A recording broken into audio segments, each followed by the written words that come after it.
you.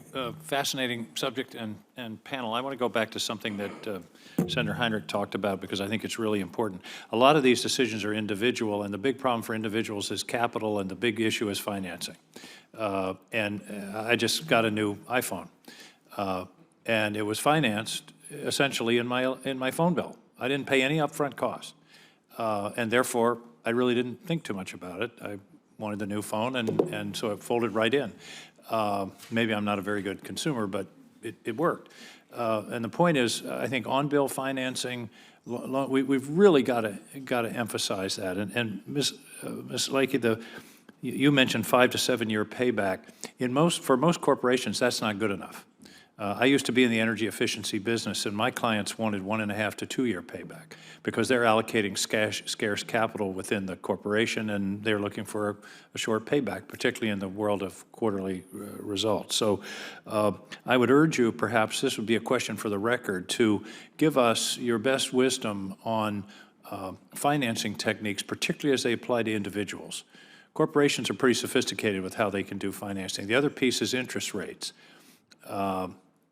I used to work with an automobile dealer, and they said that the biggest determinant of car sales was interest rates, which really surprised me.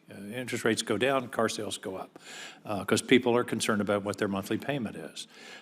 So please give us some thought on this, because one of the big, at least in the northern tier states, one of the big issues is heat pumps, which are very efficient, very good change, but they're expensive. The capital investment is high. So give me some thoughts on that. Another thought is, you mentioned, Mr. Tu, at the end of your comments, the grid itself. The grid itself is grossly inefficient. I just looked this morning at the New England grid. It's at 4 o'clock this morning, it was 9,000 megawatts. At 4:30 this afternoon, it's going to be around 15,000 megawatts. That's a 66% swing. If we can have techniques such as time-of-day pricing, electric vehicles, energy storage in the home during the day, so you draw down your energy at night, use it during the day, in terms of things like space heating, we can drastically increase the efficiency of the grid. And we always talk about generation. But in Maine, anyway, the transmission and distribution cost equals the generation cost. In fact, it's somewhat higher.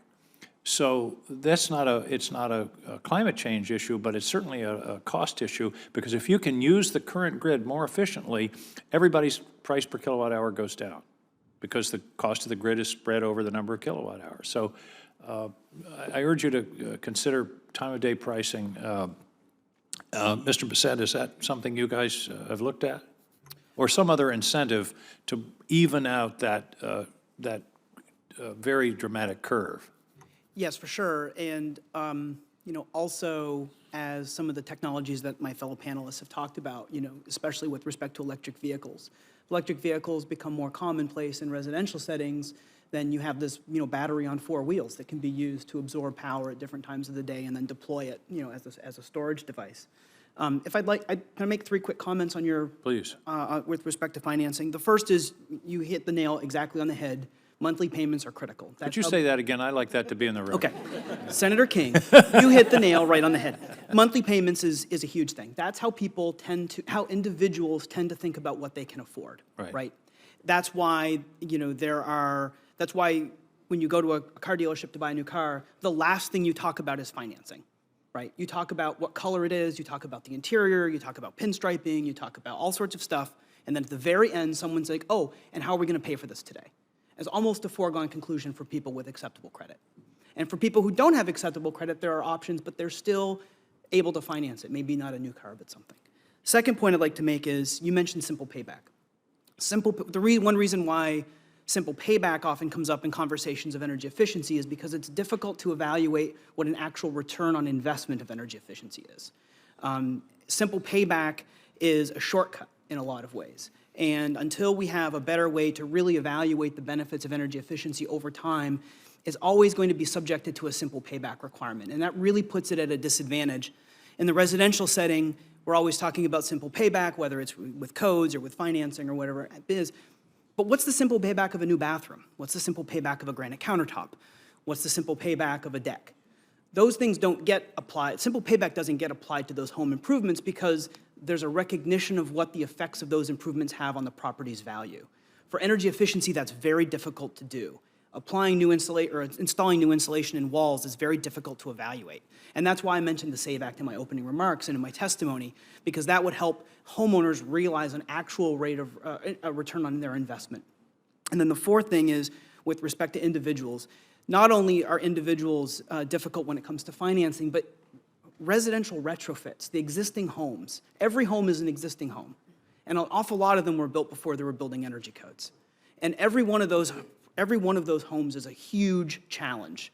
You have to have contractors in. You have to have a policy framework. But people aren't going to do that if they have to pay an upfront capital. Absolutely, absolutely. And if you have contractors coming back and you have auditors and you have all of these decisions that you have to make, and there's confusion about, well, I just installed this great furnace or this great air conditioner, and now you want me to do air sealing. I'm not sure why I need to do that now. It's really complicated. And where we really need to make a lot of progress is allowing retrofits to happen alongside financing with good consumer information, things like Energy Star, but also home labeling, disclosure at the time of sale, so that people are making decisions about residential energy efficiency the same way they make about other. To go back to the beginning, I'm out of time, but I hope you all will see this as the beginning of this discussion, not the end, and supply us with some thinking, particularly on the issue of financing. And then finally, I know I'm out of time, we can't forget China and India. This has to be, I mean, if we're going to deal with climate change, we've got to talk about those countries, and they're right, I would say, to have the same kind of level of amenities that we have. We can't tell them you can't air condition or you can't have a second car, but how do we help internationally to guide them to be more efficient? Because otherwise, everything we do is just not going to meet the demands of the world climate situation. Thank you, Madam Chair. Thank you, Senator King.